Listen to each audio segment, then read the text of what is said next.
On va prier. Qui va nous recommander au Seigneur? Colette? Elle a coupé son micro. Colette? Oh, j'ai l'impression que son micro est coupé. Bon.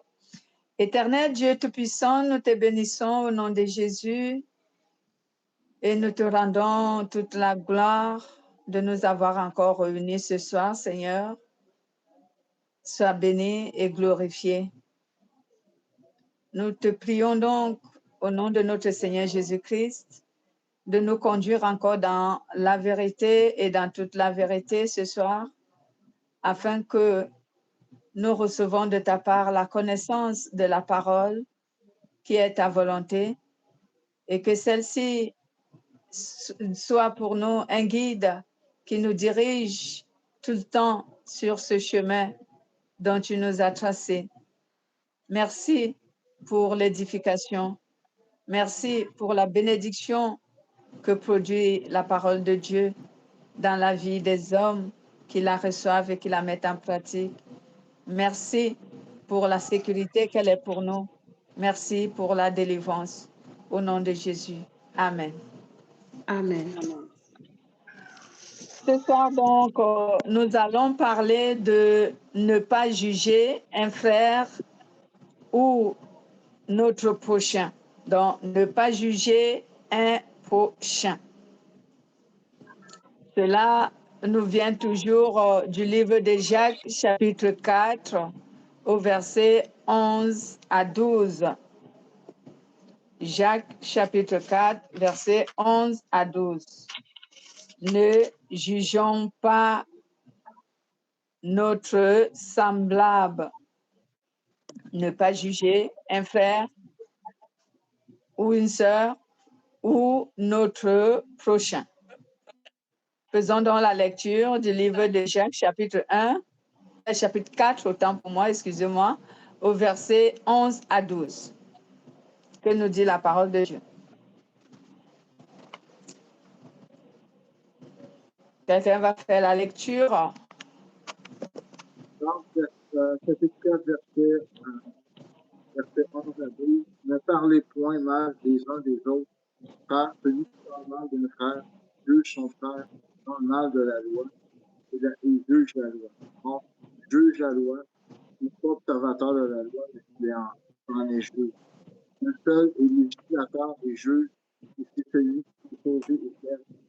Mais toi, tu juges le plus. Merci. Ne méditez pas le mal, c'est ma version. Ne méditez pas le mal les uns les autres, entre frères. Celui qui médite d'un frère ou qui juge son frère médite contre la foi et la loi et juge la loi. Or, si tu juges la loi, tu n'es pas un observateur, mais tu es un juge. Un seul législateur est juge. Celui qui peut sauver et perdre. Mais toi, qui es-tu pour juger ton prochain? Voici donc la parole de Jacques qu'il nous donne. Comme je vous dis souvent, je pense que Jacques avait reçu des nouvelles venant des églises dont il connaissait. Et de ces églises se trouvait la plupart de tout ce qu'il écrit. Et je sais que ces problèmes étaient au sein de ces églises. C'est pourquoi il écrivait à ces églises pour essayer de les aider à résoudre les situations qui prévalaient au sein de ces églises. Et aujourd'hui, dans nos églises, on rencontre aussi les mêmes problèmes, les situations telles que ce que Jacques venait de dire ici. Ne jugez pas votre frère ou sœur, ne vous jugez pas entre vous, ne médisez pas entre vous et ne jugez pas votre prochain. Déjà, qu'est-ce que la parole de Dieu appelle ici juger? Comment la parole de Dieu définit ce mot?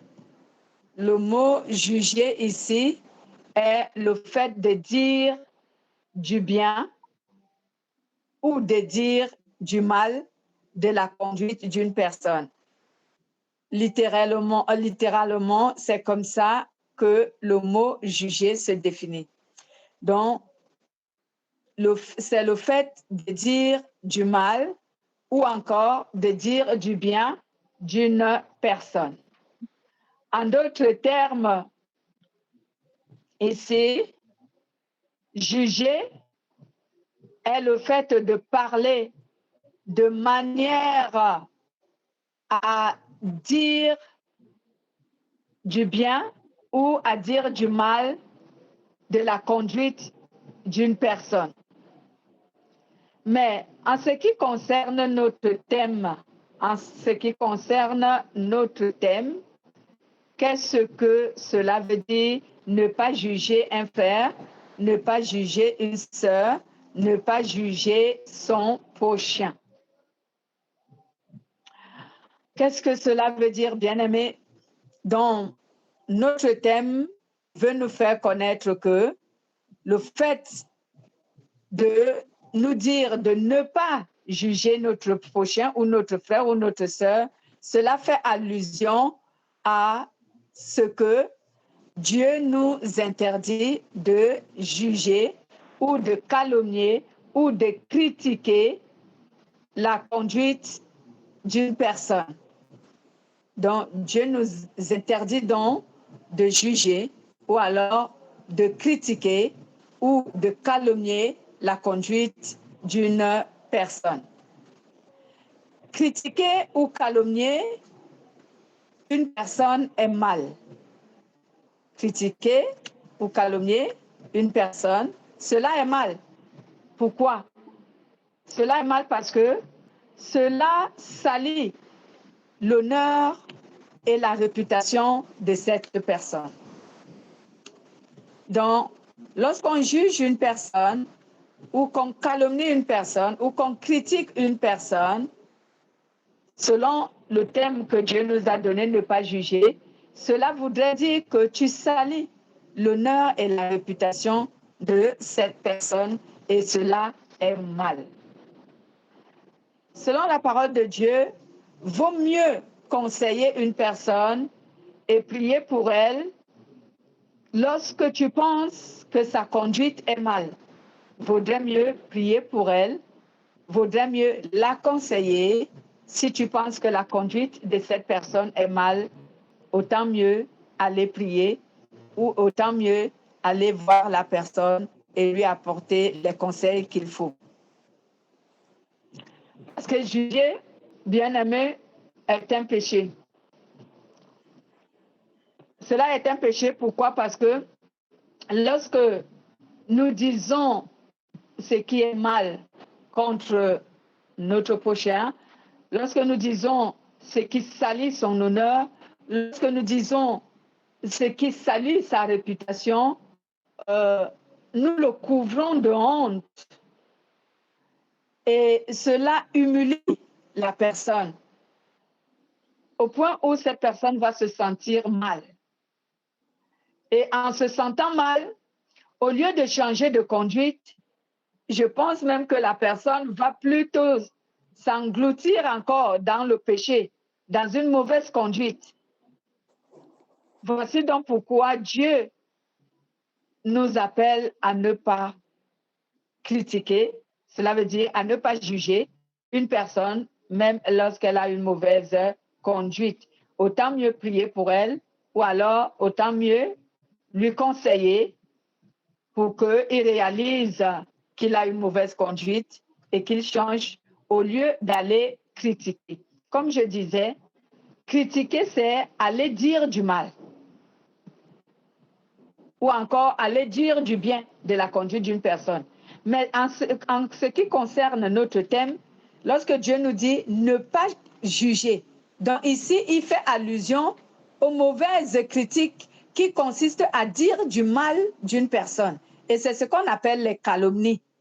Les calomnies sont le fait d'aller dire du mal d'une personne à une autre personne, ou alors aller dire du mal de la conduite d'une personne à d'autres personnes, au lieu de prendre la personne à part et lui faire connaître, si vraiment nous jugeons qu'elle se conduit mal, bien sûr, et lui faire comprendre qu'il se conduit mal, lui faire connaître aussi le mal dont il fait, le péché qu'il commet dans sa conduite. Donc, Dieu voudrait ici que nous évitions de critiquer, nous évitions de calomnier, mais que nous soyons des personnes, des enfants de Dieu remplis d'amour qui, au lieu d'aller dire du mal de son frère ou de sa sœur ou d'une autre personne, vaudrait mieux aller auprès de la personne et lui faire connaître sa faute ou encore prier pour elle pour que Dieu lui fasse réaliser le défaut ou le péché qu'il commet. Mais ici, la parole de Dieu nous dit quelque chose. On va d'abord lire Galates chapitre 6 au verset 1 à 5. Le livre de Galates chapitre 6 au verset 1 à 5.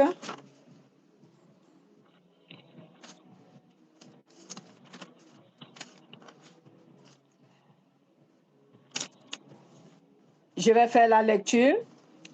Frères, si un homme vient à être surpris en quelque faute, vous qui êtes spirituels, redressez-le avec un esprit de douceur.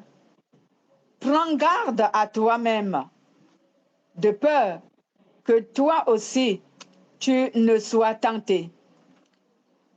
Portez les fardeaux les uns les autres et vous accomplirez ainsi la loi du Christ.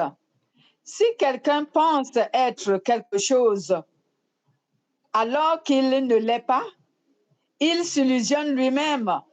Que chacun examine son œuvre propre et alors il trouvera en lui-même et en lui seul,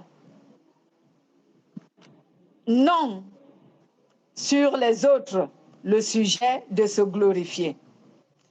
Car chacun portera sa propre charge.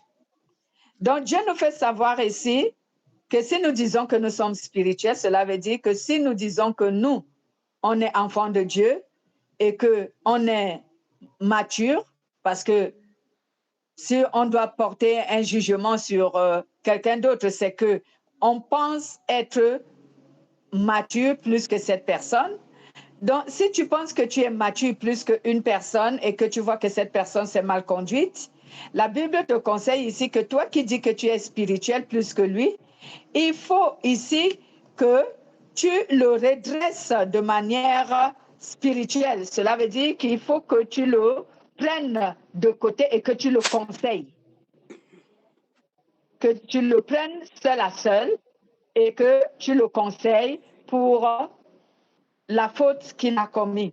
Et la Bible nous dit qu'il faut qu'on fasse attention lorsque nous prenons quelqu'un seul à seul pour lui faire des reproches sur sa conduite.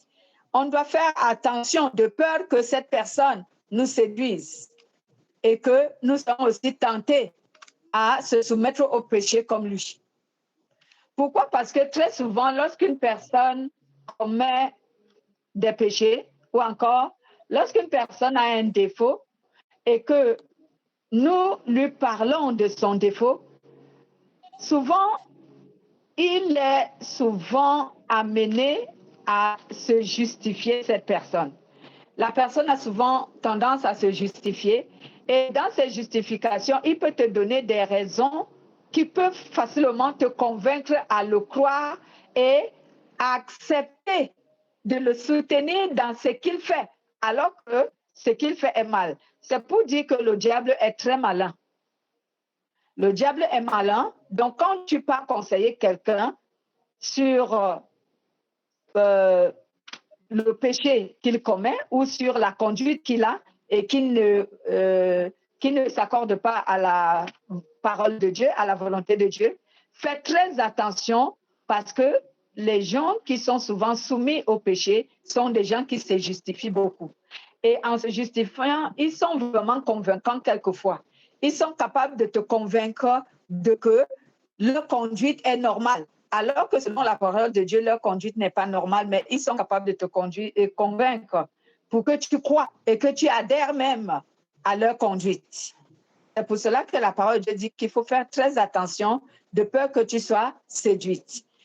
Et aussi, la parole de Dieu nous dit qu'on doit porter les fardeaux les uns les autres. Cela veut dire que si nous avons un frère, une sœur, un prochain qui se conduit mal, on doit porter les fardeaux de cette personne en faisant quoi? En priant pour elle et en le protégeant pour que sa conduite ne soit pas calomniée.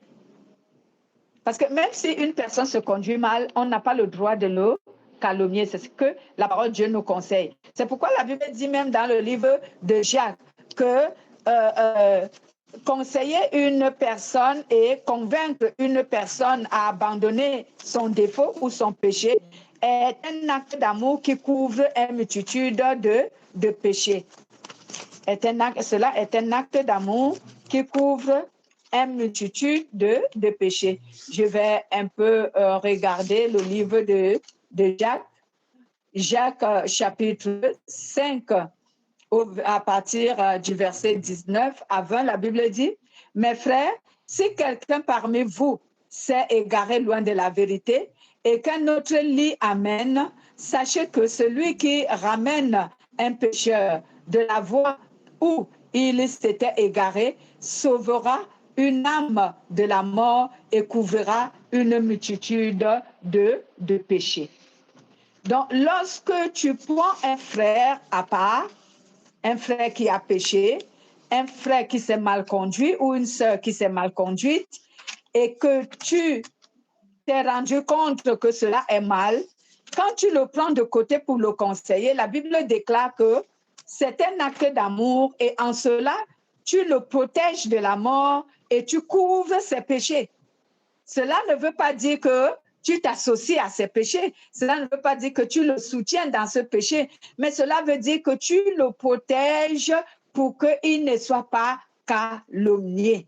Pour qu'il ne soit pas calomnié. Parce que je disais tantôt, lorsqu'une personne est calomniée dans sa conduite, elle tend toujours à s'enfoncer dans le péché parce que cette personne est souvent humiliée, cette personne se sent souvent triste de ce qu'on l'a exposé, de ce qu'on a sali son honneur, de ce qu'on a sali sa réputation. Donc, au lieu qu'elle se conduise bien, elle tend donc à se justifier, à se fâcher et elle va plus s'enfoncer dans le péché au lieu de quitter le péché, au lieu de se repentir, elle va plutôt s'enfoncer. Donc, c'est pourquoi il nous est recommandé de ne pas juger. Parce qu'en jugeant, on expose au lieu de protéger.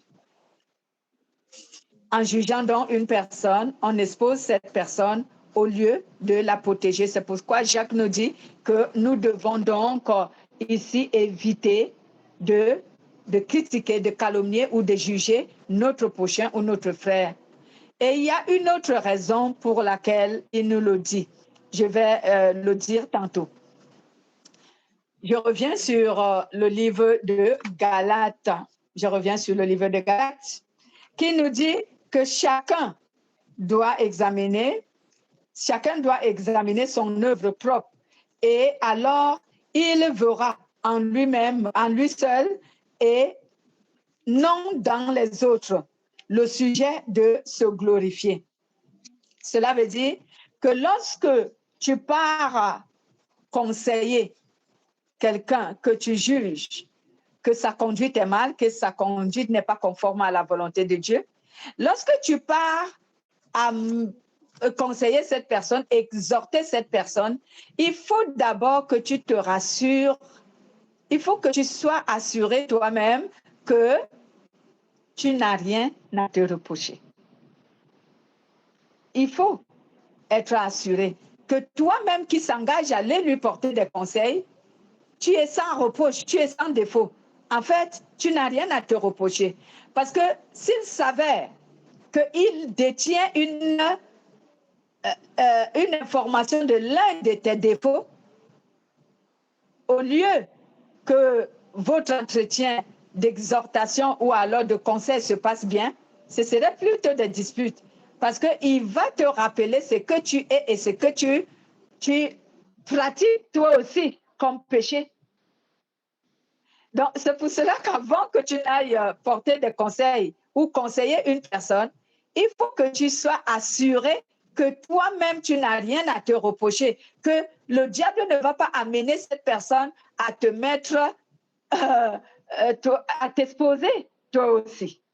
Parce que si tu conseilles une personne, ou encore si tu exhortes une personne, alors que toi-même, tu pratiques des péchés dont il connaît, dont il est au courant, ton conseil ou alors tes prières ne lui seront d'aucune utilité. Parce que tu n'es pas un modèle pour lui. Tu n'es pas un modèle. Il sait de toi des choses qui ne sont pas de la volonté de Dieu. Qu'est-ce que tu peux lui apporter comme conseil? Ton conseil ne lui sera d'aucune utilité, ni tes prières ne lui seront d'aucune utilité parce que déjà, la Bible déclare que Dieu n'exauce pas la prière des pécheurs. Donc, si tu pries pour un frère pour qu'il abandonne son défaut et que toi-même, tu pratiques certains péchés qui sont des défauts devant Dieu, déjà ta prière ne sera pas exaucée parce que c'est une prière d'un pécheur. Donc, toi et cette personne, vous n'êtes pas différentes. C'est pour cela que la parole de Dieu nous dit dans le livre de Matthieu, chapitre 7, au verset 1 à 5, que ne jugez pas. Ne jugez pas et vous ne serez pas jugés. Et pourquoi peux-tu voir la paille qui est dans l'œil de ton frère alors que toi-même tu as la pourpre dans ton œil? Je vais lire ce passage. Excusez-moi. J'y vais. Matthieu, chapitre 7.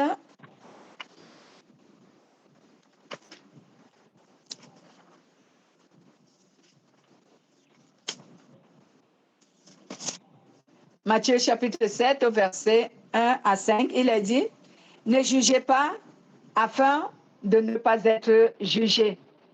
C'est du jugement dont vous jugez qu'on vous jugera. De la mesure dont vous mesurez qu'on vous mesurera.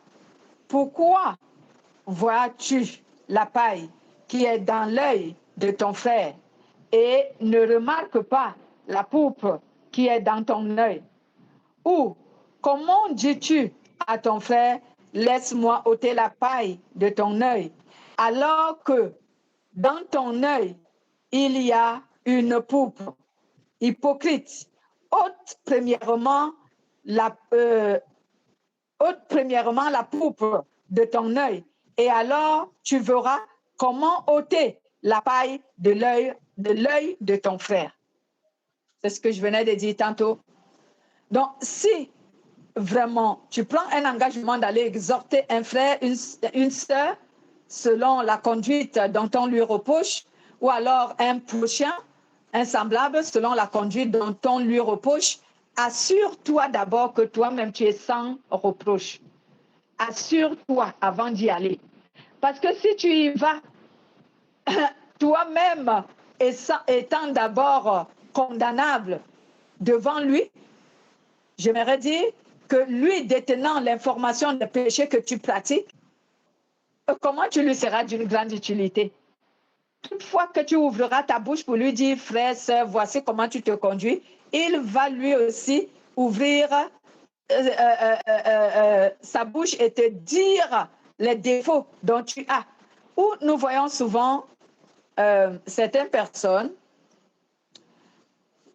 écouter, par exemple, les enseignements d'un prédicateur qu'il connaît très bien et qu'il connaît les défauts de ce prédicateur, cela fait en sorte que la personne qui connaît les péchés d'un prédicateur, il n'admet pas la parole que prêche ce prédicateur parce que lui, il connaît ce que ce prédicateur pratique comme péché. Donc, la prédication de ce pasteur ne le touchera pas. La prédication de ce pasteur ne lui tiendra pas à cœur parce que lui-même, il sait ce que ce pasteur aussi pratique comme péché. Je prends un exemple. Je vois souvent les gens, surtout dans les domaines des amis. Il y a par exemple des couples d'amis qui se fréquentent. Il y a les amis qui se connaissent les défauts. L'un a des problèmes dans son foyer et il passe se confier à son ami. Et son ami qui connaît également les défauts de l'autre, quel est le conseil qu'un l'un ou l'autre peut donner à l'autre, puisqu'ils se connaissent les défauts? La personne qui peut nous conseiller et nous convaincre, c'est celle qui ne connaît pas nos défauts. C'est elle qui peut nous conseiller et nous convaincre. Parce qu'en elle, on voit un modèle. On voit un modèle. On voit que cette personne, qu'est-ce qu'on a à lui reproché? Donc, ce qu'il nous dit est la vérité. On considère ses paroles et ces paroles vont certainement nous convaincre. Parce que quand on regarde cette personne, on n'a rien à lui reprocher. Mais quand on connaît les défauts d'une personne, lorsqu'elle vient nous apporter un conseil sur un sujet, surtout un sujet qu'on sait que lui-même, il n'est pas un modèle, on ne croit pas à ce qu'il dit et on ne tient même pas en compte ses conseils. On ne tient pas en compte ses conseils parce que lui-même qui nous conseille n'est pas un modèle à ce sujet, n'est pas un modèle dans ce domaine, n'est pas un modèle à ce propos. Donc, à quoi nous servent ces conseils? Absolument rien. C'est pour cela que Jacques nous dit donc ici que voilà la deuxième raison, ne juge pas et ne va pas porter des conseils à ton frère, sachant que toi-même tu as des choses dont tu te reproches. Où Jacques nous dit, ne te mets donc pas en juge devant ton frère, sachant que tu n'es pas un modèle pour lui. Ne sois pas son juge. Mais, et la parole nous dit également dans le livre de Luc, chapitre 6, au verset 39, la Bible nous dit que est-ce qu'un aveugle peut-il conduire un autre aveugle? Tous les deux vont tomber dans un trou. Je vais lire Luc, chapitre 6. Je vais lire le livre de Luc, chapitre 6, au verset 39. La Bible nous dit, il leur dit aussi une parabole. Un aveugle peut-il conduire un aveugle? Ne tomberont-ils pas tous les deux dans une fosse? Donc, cela voudrait dire que si tu as des défauts qui sont connus et que toi-même tu sais pertinemment que tu pratiques, tu n'es pas un modèle pour ton frère, tu es un aveugle.